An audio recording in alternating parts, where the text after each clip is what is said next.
Salam Bapak Ibu, selamat pagi ya. Selamat pagi Bu Grace ya. Kita jumpa lagi pada hari ini. Nah Bapak Ibu, pada hari ini ya kita akan bersama-sama kita akan memperingati hari turunnya Roh Kudus, Bapak Ibu. Ya Bapak Ibu, Roh Kudus itu apa sih? Ya Roh Kudus itu siapa? Nah Bapak Ibu, kalau saya mau mengilustrasikan itu kira-kira seperti begini.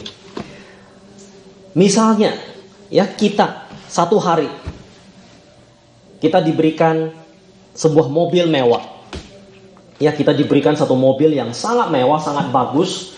Ya saya nggak tahu kalau di Korea itu mobil yang mewah itu mobil apa. Ya BMW lah ya rata-rata, Mercedes, BMW. Kita misalnya dikasih mobil ini, kunci, surat-surat mobil, ya STNK, semua dikasih ke kita. Terus kita ambil kunci itu, ya surat-suratnya, terus kita buka pintu mobil, kemudian kita masuk ke dalam mobilnya itu, dan kemudian kita masukkan kuncinya, lalu kemudian kita coba mau hidupkan. Tapi rupanya mobilnya nggak hidup, Bapak Ibu. Mobilnya nggak hidup. Apa yang salah? Setelah diperiksa, wah rupanya mobilnya itu nggak ada minyak. Ya, nggak ada minyak.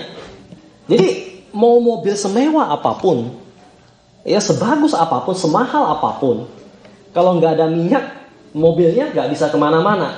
Ya mobilnya juga, ya tidak berguna, kira-kira begitu. Ya nggak bisa kemana-mana. Nah Bapak Ibu, ilustrasi ini mungkin bisa digambarkan seperti kita, orang Kristen. Ya ketika kita memiliki dan menerima Yesus sebagai Tuhan dan Juru Selamat, itu boleh dibilang kita itu seperti menerima sebuah mobil yang mewah, sebuah mobil yang bagus. Nah tetapi itu saja belum cukup. Ya bukan berarti Yesusnya gak cukup, bukan Yesusnya gak cukup, tapi kita yang masih kurang. Ya kita yang masih kurang. Nah jadi ketika kita memiliki dan mengalami dan memiliki Kristus, ya tetapi tanpa Roh Kudus, sama seperti mobil mewah itu, tanpa minyak.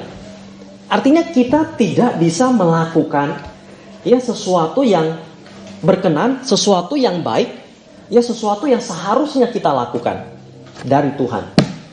Nah Bapak Ibu, itulah gambaran pentingnya Roh Kudus di dalam hidup kita.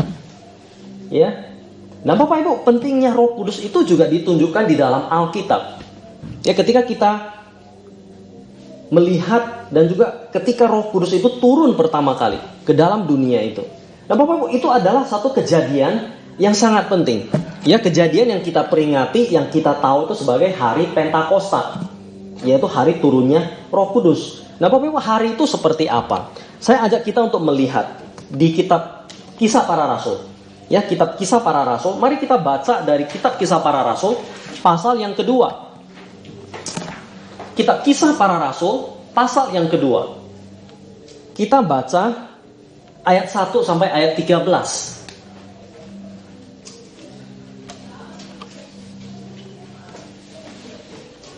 Ya, kitab Kisah Para Rasul pasal yang kedua ayat 1 sampai ayat yang ke-13. Mari Bapak Ibu kalau sudah membukanya, ya saya ajak kita untuk membaca secara bergantian. Ya mari kita membaca secara bergantian kitab Kisah Para Rasul pasal yang kedua ayat 1 sampai ayat yang ke-13. Saya akan baca ayat pertama. Nah Bapak Ibu silakan baca ayat yang kedua dan seterusnya. Kita berganti-gantian. Kisah Para Rasul pasal 2 ayat 1 sampai ayat 13. Kita mulai. Ketika tiba hari Pentakosta, semua orang percaya berkumpul di satu tempat. Tiba-tiba turunlah dari langit suatu bunyi seperti Tuhan yang keras yang memenuhi seluruhnya, di mana mereka duduk. Ayat 3. Dan tampaklah kepada mereka lidah-lidah seperti nyala api yang bertebaran dan hinggap pada mereka masing-masing. Maka mulailah mereka dengan Roh Kudus, lalu mereka mulai berkata-kata dalam bahasa-bahasa seperti yang diberikan oleh Roh itu kepada mereka untuk mengatakannya. Ayat 5. Waktu itu di Yerusalem diam orang-orang Yahudi yang saleh dari segala bangsa di bawah kolong langit. Ketika turun itu berkumpullah orang banyak. Mereka bingung karena mereka masing-masing berbahasa itu berkata-kata dalam bahasa mereka sendiri.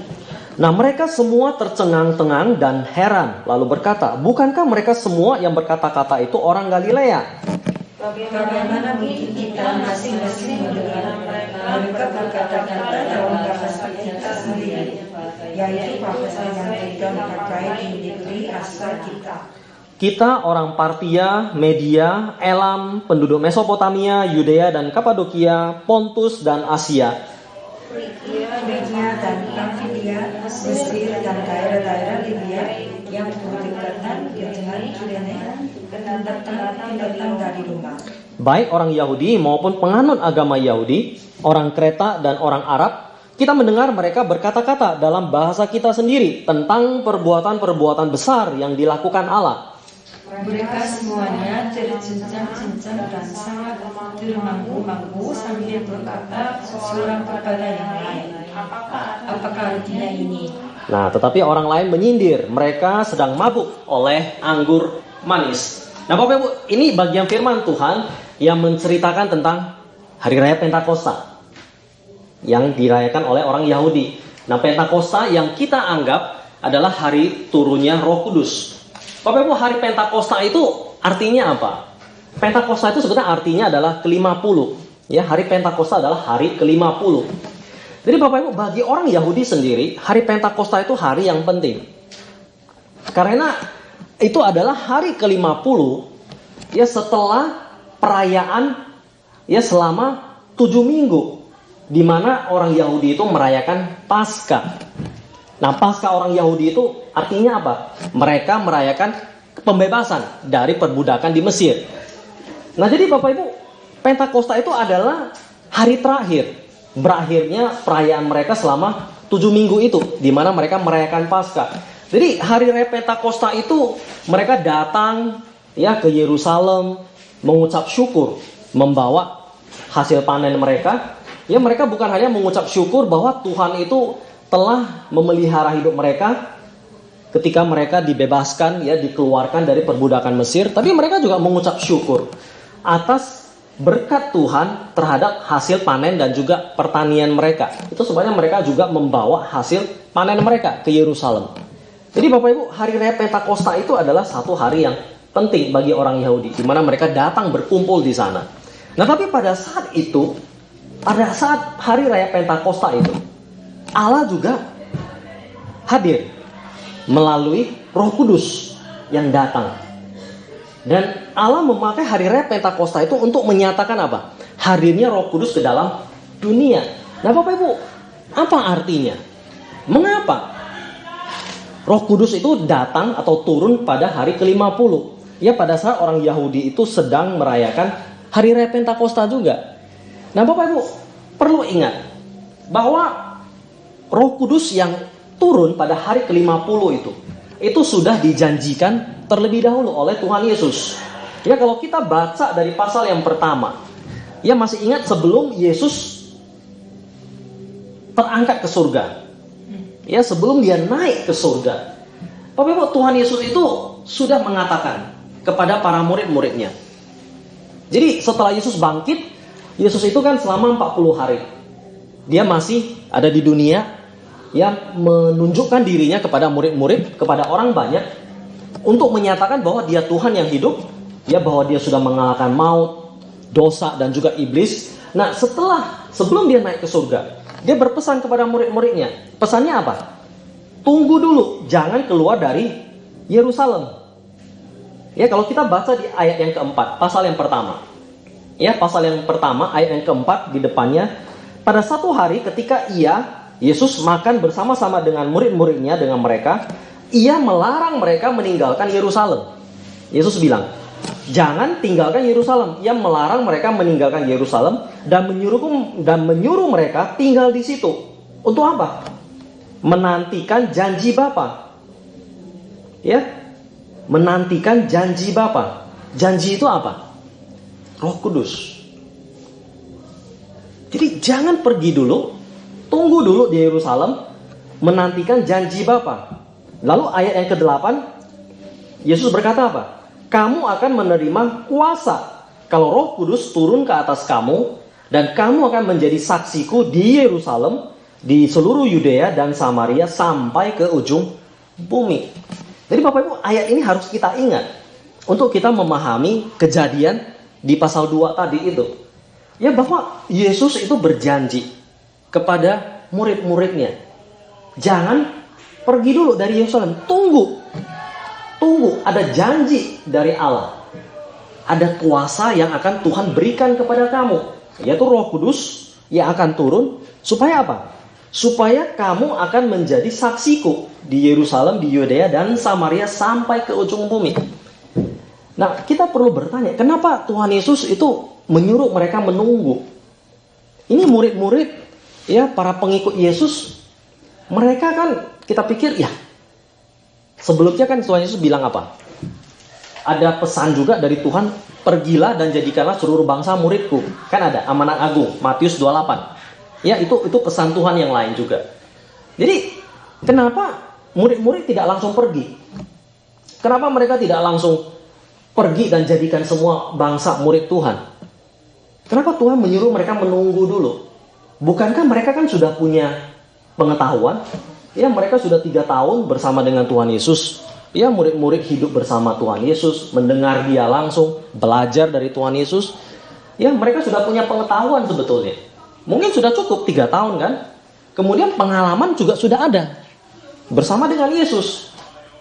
Tapi rupanya pengetahuan dan pengalaman, ya, bersama dengan Yesus itu belum cukup.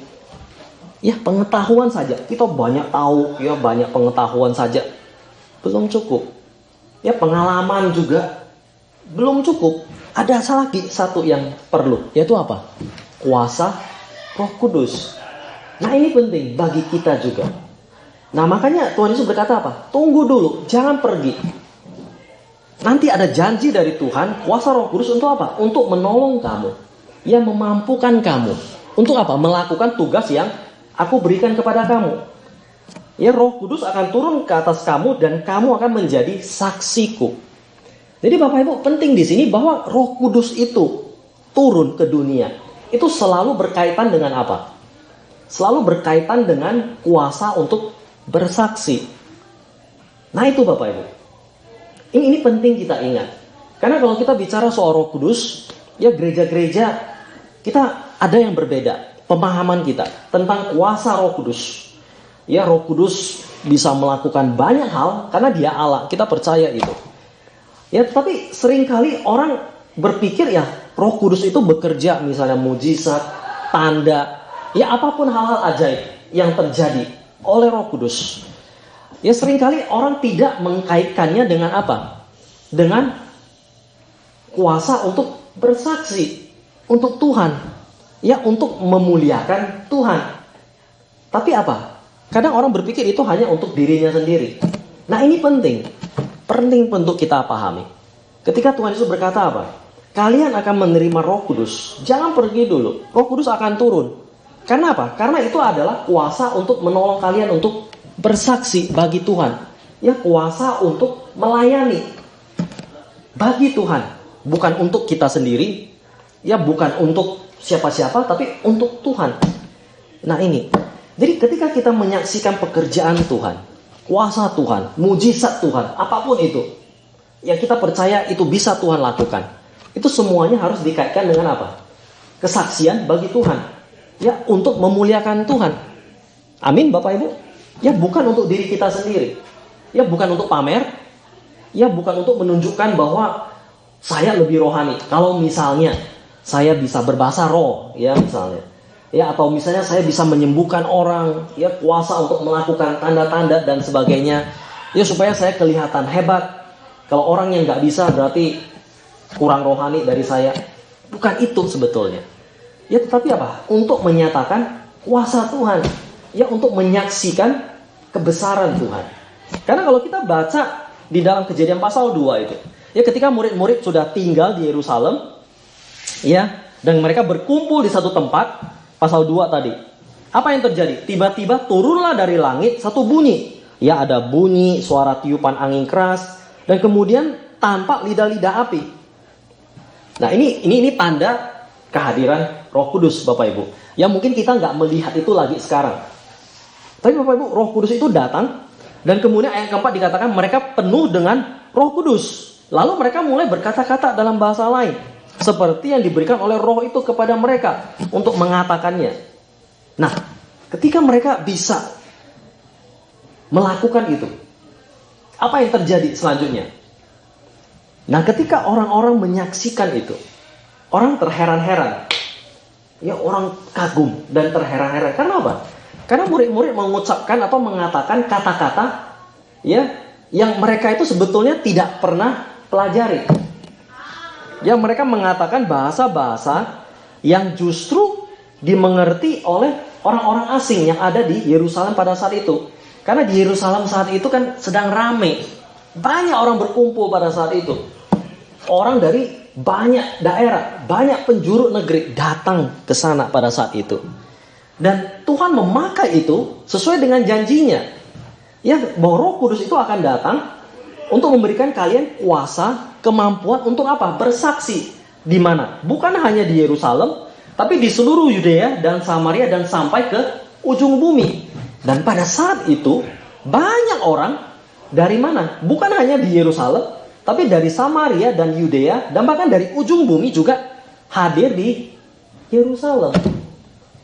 Jadi Tuhan sendiri yang mengumpulkan mereka di sana, dan Tuhan sendiri yang memberikan kuasa itu, sehingga murid-murid itu bisa menjadi saksi bagi Kristus. Karena ketika mereka bisa berbicara di dalam bahasa-bahasa asing itu, di ayat yang ke-11 itu, mereka berbicara tentang apa? Di sana di bagian terakhir dikatakan, kita mendengar mereka berkata-kata dalam bahasa kita sendiri tentang apa? Tentang perbuatan-perbuatan besar yang dilakukan Allah.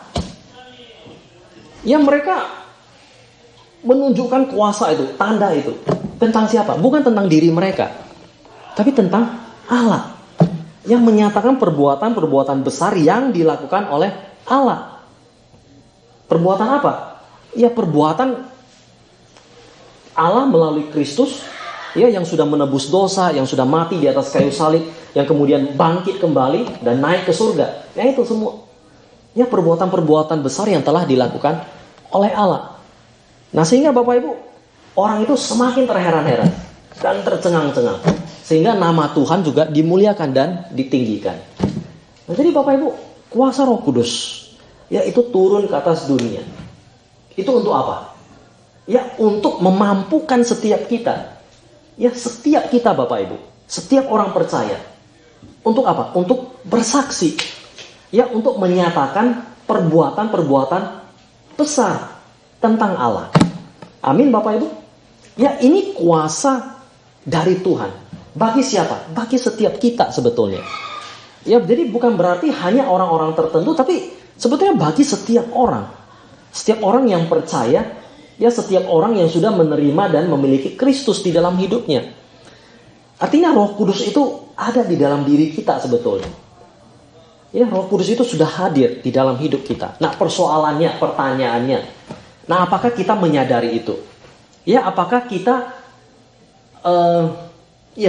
apakah kita menyadari itu, dan apakah kita mau ya menggunakan dan juga menyadari itu sendiri? Ya, terkadang kita lupa. Ya, orang Kristen sendiri, seringkali kita lebih mengandalkan siapa? Oh, mungkin hamba Tuhan, ya, para pendeta. Ya, seolah-olah para pendeta, ya, atau para hamba Tuhan itu punya kuasa. Sebetulnya kuasa itu bukan di hamba Tuhannya itu sendiri, tapi kuasa itu dari mana? Dari Tuhan sendiri. Ya, dan kuasa itu sendiri juga tersedia bagi setiap orang percaya. Bukan hanya kita, bukan hanya para hamba Tuhan, para pendeta saja. Bukan Bapak Ibu. Karena Roh Kudus itu bagi siapa? Bagi semua orang yang percaya. Amin Bapak Ibu. Ya. Jadi Roh Kudus itu memberikan kekuatan, kemampuan untuk bersaksi, untuk melayani bagi kita Bapak Ibu. Dan contohnya di sini itu siapa? Kalau kita baca Kisah Para Rasul ini selanjutnya, Ya, contoh yang paling nyata itu adalah Petrus. Karena kalau kita baca di pasal selanjutnya, ayat selanjutnya itu khotbah Petrus judulnya. Petrus berkhotbah. Dan ketika Petrus berkhotbah, setelah dia selesai, Alkitab berkata apa? 3.000 orang bertobat. Ya, Petrus itu kan salah satu orang ya yang dipenuhi oleh Roh Kudus itu. Seorang Petrus. Kita masih ingat Petrus itu siapa? Orangnya bagaimana? Kalau kita ingat cerita tentang Petrus itu orang yang bagaimana? Orang yang sudah menyangkal Tuhan Yesus 3 kali. Ya, sebetulnya dia kelihatannya hebat saja, tapi sebetulnya dia penakut juga. Dia gagal dalam mengikut Yesus.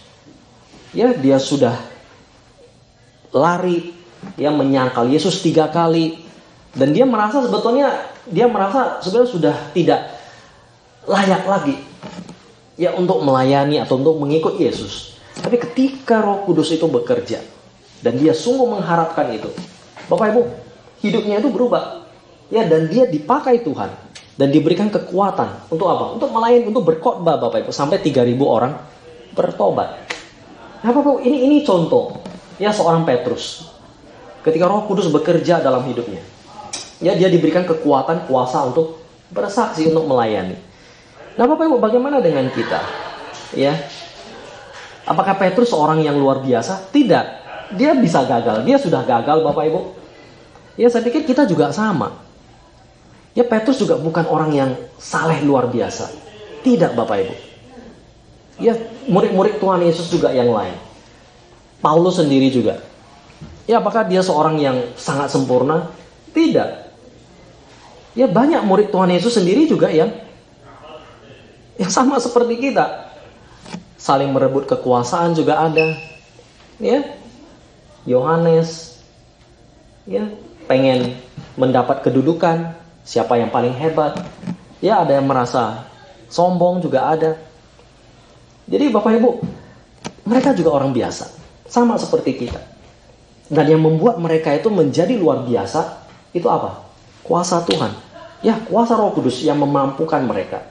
Jadi Bapak Ibu, itu sebabnya Tuhan tahu, bagi kita sebagai orang percaya yang mau melayani Dia, yang mau mengikut Dia, itu tidak mudah. Pengetahuan kita saja, mau sekolah tinggi, mau S3 sekalipun, ya mau di sekolah apapun, Bapak Ibu, ya itu gak cukup. Pengalaman kita gak cukup, tapi apa? Kuasa Tuhan itu. Kita perlukan itu. Ya, setiap kita perlu itu. Termasuk saya, termasuk Bapak Ibu di dalam hidup kita. Bapak Ibu, saya ingat, Bapak Ibu mungkin juga, ya Bu Gloria mungkin lebih tahu dari saya, cerita tentang Pastor Yonggi Cho. Ya, gereja ini. Ya Bapak Ibu, gereja ini adalah gereja yang menceritakan banyak pekerjaan Tuhan, karya Roh Kudus di dalam hidupnya. Ya, kesaksian Pendeta Yonggi Cho itu kan cukup banyak. Ya, dari sejak dia mulai melayani sampai dia sekarang, ya, sampai gereja ini bisa seperti ini. Bapak, banyak kesaksian dia itu menceritakan tentang apa? Tentang karya Roh Kudus. Pendeta Yonggi Cho itu dulu dia bilang, dia itu saya baca sedikit kesaksiannya kemarin. Pendeta Yonggi Cho dia bilang waktu dia kuliah dulu ya, waktu dia baru tamat, dia bilang bukan seorang yang pintar khotbah. Ya, bahasanya itu dia bilang susah dimengerti. Aksen Koreanya katanya susah dimengerti. Jadi makanya waktu dia baru tamat itu kayaknya susah dapat gereja. Wah, dia bergumul sekali. Ya, sampai akhirnya dia berdoa, dia berpuasa. Ya, dia memohon pertolongan Tuhan. Kuasa Roh Kudus, Bapak Ibu. Dan akhirnya kuasa Roh Kudus itu yang menolong dia dalam pelayanan dia, Bapak Ibu. Dia bilang awal-awal pelayanan dia itu Tuhan memakai dia untuk apa? Untuk melakukan banyak mujizat, kesembuhan. Ya, kesembuhan. Dan bukan dia yang bisa menyembuhkan. Ya, dia mengakui bahwa Roh Kudus yang memakai dia, memampukan dia untuk apa? Menyembuhkan banyak orang sakit. Pernah satu kali dia bilang dia mau melakukan ibadah kebaktian itu. Jadi dia buka tenda, ya, dan dia mendengar Tuhan berkata kepada dia untuk melakukan mujizat itu, kesembuhan itu. Tapi dia gentar. Jadi satu pertemuan itu dia bilang ada tenda, ada banyak orang sudah berkumpul. Ya, banyak orang sakit. Jadi dia bilang, aduh, bisa nggak ya? Bisa nggak ya? Jadi dia bilang, aduh, kalau bisa yang sakit itu, yang datang itu sakitnya yang ringan-ringan saja. Sakit kepala lah, sakit perut lah. Dia bilang, jangan yang berat-berat. Ketika dia datang itu, wah rupanya banyak yang hadir itu. Ada yang tuli lah, ada yang buta lah, ada yang lumpuh. Waduh, gimana ini Tuhan? Bisa nggak? Lalu Tuhan bilang apa? Tuhan bilang, loh, saya yang memberikan kuasa kepada kamu. Ya, kamu doa saja. Ya, kamu doa saja. Ya Bapak Ibu, kalau memang dia merasakan itu dan Tuhan berbicara kepada dia, ya, apa yang tidak bisa dilakukan? Jadi Bapak Ibu, intinya adalah kuasa Roh Kudus, ya, kuasa Tuhan. Ya, itu tersedia sebetulnya bagi kita. Ya, tentu Tuhan yang memberikan, yang bukan berarti kalau ya setiap kita minta Tuhan pasti kasih, belum tentu. Ini anugerah Bapak Ibu. Ya, tapi artinya kita punya pengharapan. Ya, kita punya pengharapan akan tangan Tuhan yang bisa menyertai dan juga menolong kita. Ya, kuasa Tuhan yang memampukan kita untuk melayani dan bersaksi. Memang karunia kita bisa berbeda-beda. Tidak semua orang tentu Tuhan pakai untuk menyembuhkan. Ya, tidak semua orang Tuhan kasih karunia yang sama.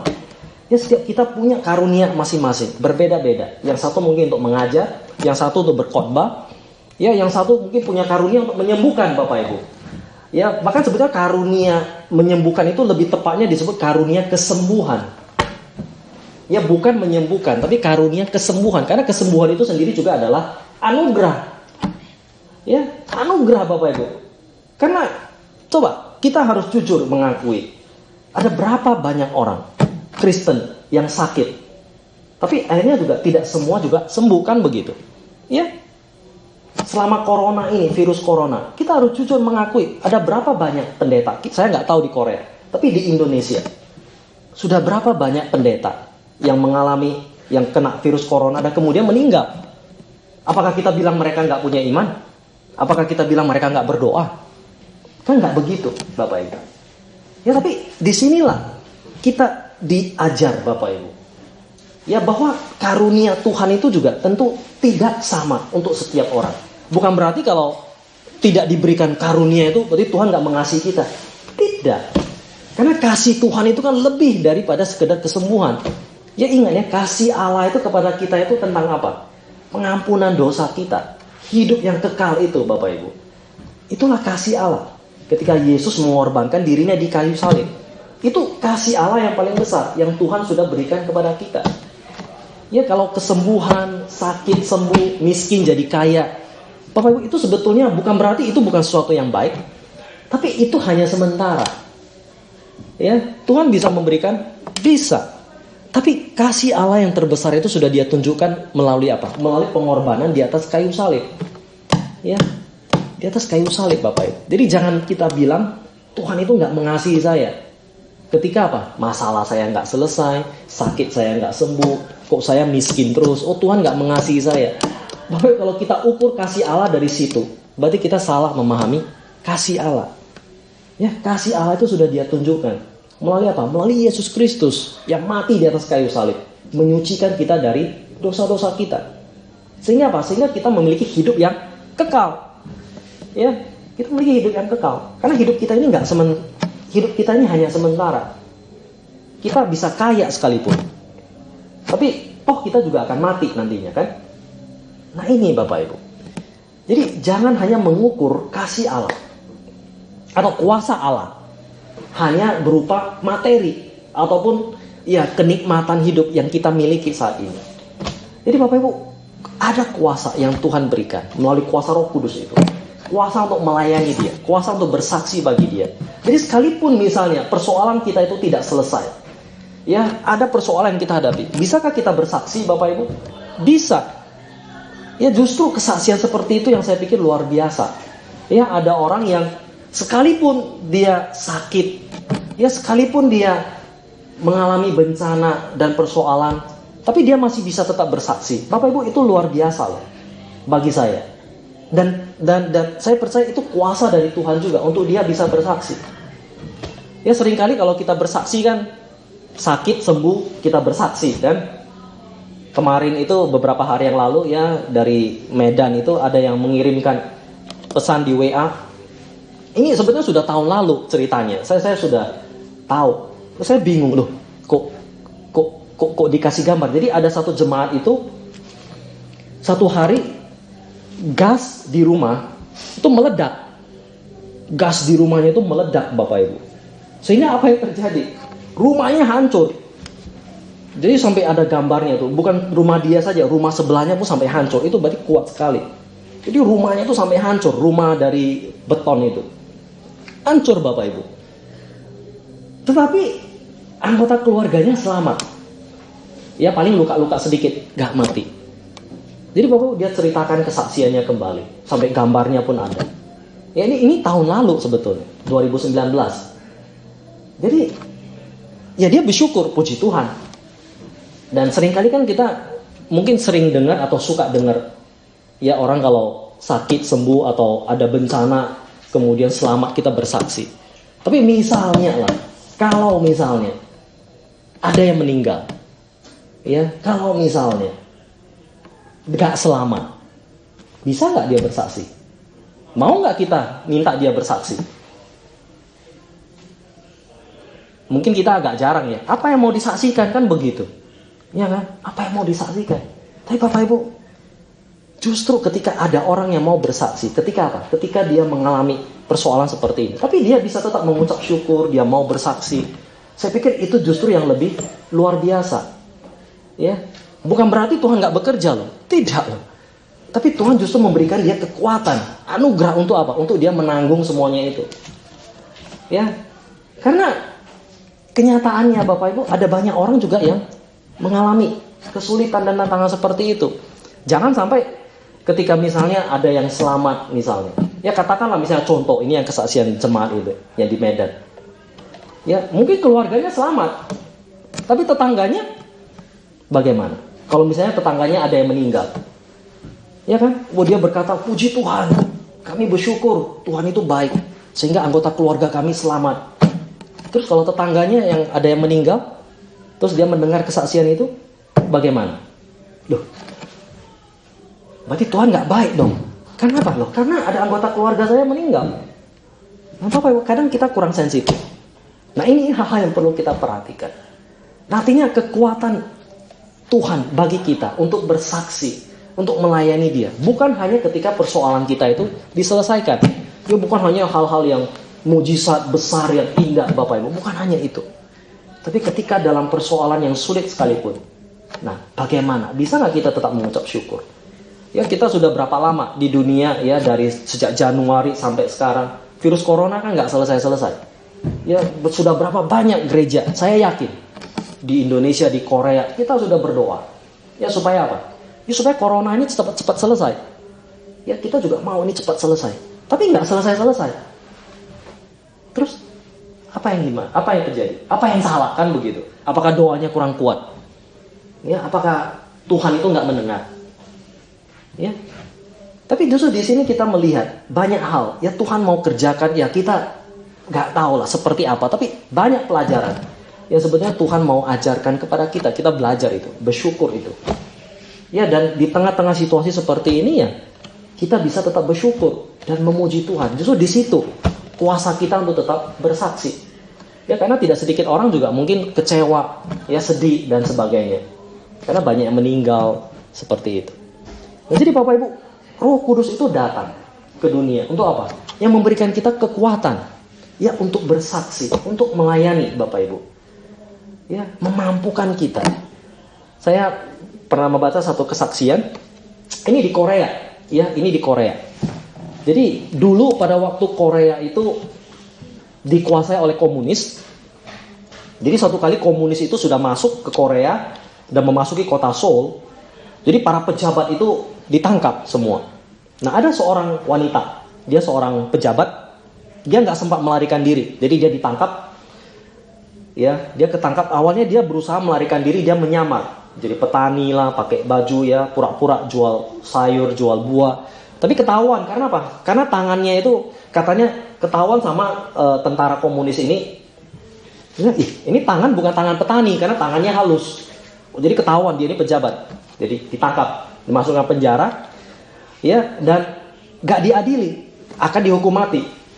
Jadi, nah ibu ini dia sudah Kristen. Nah, jadi ibu pejabat ini yang di kota Seoul ini, ya ketika dia di dalam penjara ini dia tentu ketakutan. Ya karena sebentar lagi dia akan dihukum mati, akan ditembak. Lalu dia berdoa kepada Tuhan, Tuhan, tolong saya. Dia bilang selama ini mungkin saya hanya mengejar kedudukan, saya hanya mengejar harta. Sebentar lagi saya akan mati. Tuhan, tolong saya, mampukan saya Tuhan, supaya saya bisa menghadapi ini, melalui ini. Sebentar lagi saya akan ditembak mati. Dan tiba-tiba hatinya merasa tenang, dia bilang.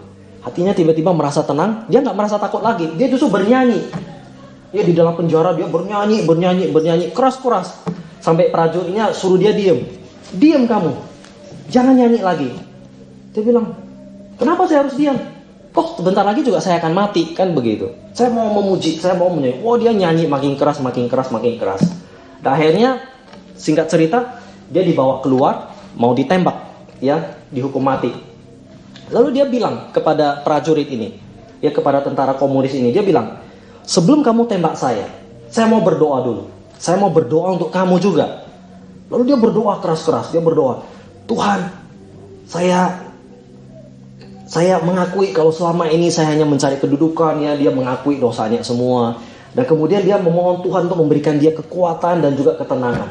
Dan kemudian dia berdoa untuk si prajurit ini. Dia berdoa, Tuhan ampuni prajurit ini, tentara komunis ini yang akan menembak saya. Ya, saya tahu dia melakukan ini karena diperintah, bukan karena dia mau untuk menembak saya. Tuhan, Engkau ampuni dia, Tuhan Engkau selamatkan dia juga. Nah, setelah dia berdoa begitu, ya, dia tutup dalam doanya. Terus dia nunggu, maksudnya dia udah siap lah, saya akan mati, saya akan ditembak. Dan ketika dia selesai berdoa, ya, dia tutup mata. Loh, kok prajuritnya itu gak menembak gitu. Terus dia buka mata, maksudnya dia ditutup matanya. Ya, kemudian prajurit itu justru dia dengar suara menangis. Suara orang menangis, prajurit ini menangis. Loh, kok menangis? Dia kan bingung, ibu ini. Lalu kemudian prajurit ini buka tutup matanya. Lalu kemudian prajurit ini berkata kepada ibu ini. Dia berkata, sebelum saya jadi tentara komunis, ya, dia cerita tentang ibunya. Dia bilang ibu saya itu adalah seorang majelis di gereja. Dan ibu saya itu juga setiap hari mendoakan saya, sama seperti Anda saat ini. Saya memang komunis, saya memang tidak percaya Tuhan. Tapi saya tidak mungkin menembak ibu saya. Karena apa? Karena dia bilang, ketika saya melihat Anda berdoa, saya seperti melihat ibu saya. Saya memang komunis, saya memang gak percaya Tuhan. Tapi saya gak mungkin nembak ibu saya. Wahnya dia menangis. Terus bagaimana? Saya harus bagaimana? Nah, singkat cerita akhirnya prajurit ini dia bilang sama ibu ini, ya sudah, saya tembak ke langit, nanti ibu lari aja. Ya supaya kan dengar, berarti sudah ditembak kan gitu. Dia tembak gitu kan. Terus ibu ini disuruh pergi gitu. Gak apa-apa ibu. Dari cerita ini, ya kita melihat, ya Tuhan memberikan kekuatan, ya bagi ibu ini. Sebentar lagi dia akan mati dan dia sudah siap. Ya dia sudah siap dan dia sanggup melalui itu dan menghadapi itu. Awalnya dia takut, ya sama, kita semua juga bisa merasa takut. Tapi kemudian apa? Dia berani, Bapak Ibu. Ya, dia berani menghadapi itu dan ya Tuhan menolong dia. Ya, dan Tuhan memakai dia berikutnya. Dan ibu inilah yang kemudian juga pendeta Yonggi Cho berkata, ya ibu ini kemudian pernah bertemu dengan pendeta Yonggi Cho pada waktu dia muda. Ya, dan berkata kepada pendeta Yonggi Cho, ya supaya melayani Tuhan, ya andalkan Tuhan. Ya, Tuhan memampukan untuk memberitakan Injil dan untuk melayani dia dengan penuh kuasa dan sebagainya. Karena apa? Karena dia mengalami kuasa daripada Tuhan. Nah, jadi Bapak Ibu dikasihi Tuhan, Roh Kudus telah turun ke dalam dunia. Ya, dan Roh Kudus itu telah hadir di dalam hidup kita. Terlebih bagi kita sebagai orang yang percaya. Nah, Bapak Ibu, sadarkah kita? Ya, sadarkah kita? Apakah kita mengandalkan juga Allah Roh Kudus di dalam hidup kita? Jadi Bapak Ibu, kita percaya Allah Tritunggal, Bapa, Anak, dan Roh Kudus. Ya, Allah, Yesus, dan juga Allah Roh Kudus. Jadi mari Bapak Ibu, kita juga mengandalkan Roh Kudus di dalam hidup kita. Ya, Yesus sudah naik ke atas surga, dan kita berbicara dan kita berhubungan dengan Allah kita, dengan Tuhan kita. Melalui apa? Melalui Roh Kudus itu. Mari kita butuh kekuatan dan pertolongan dari Roh Kudus di dalam hidup kita. Ya, sehingga memampukan kita untuk berdoa. Ya, memampukan kita juga untuk melayani. Pekerja Roh Kudus itu banyak sekali. Ya, kita nggak bisa bahas itu dalam satu khotbah. Ya, pekerja Roh Kudus itu banyak sekali. Ya, kuasa dan karya Roh Kudus itu banyak sekali. Tapi intinya adalah, ya Roh Kudus itu datang ya ke dalam hidup kita untuk memampukan kita. Untuk apa? Ya, untuk bersaksi dan untuk melayani dalam hal apapun. Ya, melalui apapun Bapak Ibu, mujizat, tanda dan sebagainya. Ya, saya percaya tidak ada yang terbatas yang tidak bisa Tuhan lakukan. Apapun bisa Tuhan lakukan. Tapi tujuan akhirnya itu apa? Untuk memuliakan Tuhan. Ya, untuk meninggikan Tuhan. Bukan seseorang, bukan siapapun, bahkan bukan gereja. Tapi hanya Tuhan. Ya, nama Yesus dimuliakan, nama Yesus ditinggikan. Jadi Bapak Ibu, biarlah kita sendiri. Ya, ketika kita rindu Roh Kudus itu bekerja dalam hidup kita. Ya, kita rindu Roh Kudus hadir dalam hidup kita. Tapi ingat Bapak Ibu, jangan hanya pikir untuk kepentingan diri kita. Tapi biarlah melalui urusan kita, kalau kita punya pergumulan, persoalan, masalah, kita rindu Roh Kudus hadir menolong kita. Tapi supaya ketika persoalan kita itu diselesaikan, persoalan kita itu ya terselesaikan, nama Yesus dimuliakan. Ya, supaya melalui itu semua orang itu melihat perbuatan tangan Tuhan yang besar. Amin Bapak Ibu. Ya, itu tujuannya, motivasinya itu. Bukan hanya sekedar persoalan saya selesai. Oh, saya miskin hari ini. Oh, saya mau kaya. Bukan hanya itu. Tapi ketika katakanlah miskin kamu jadi kaya, apakah kamu akan memuliakan Tuhan atau tidak?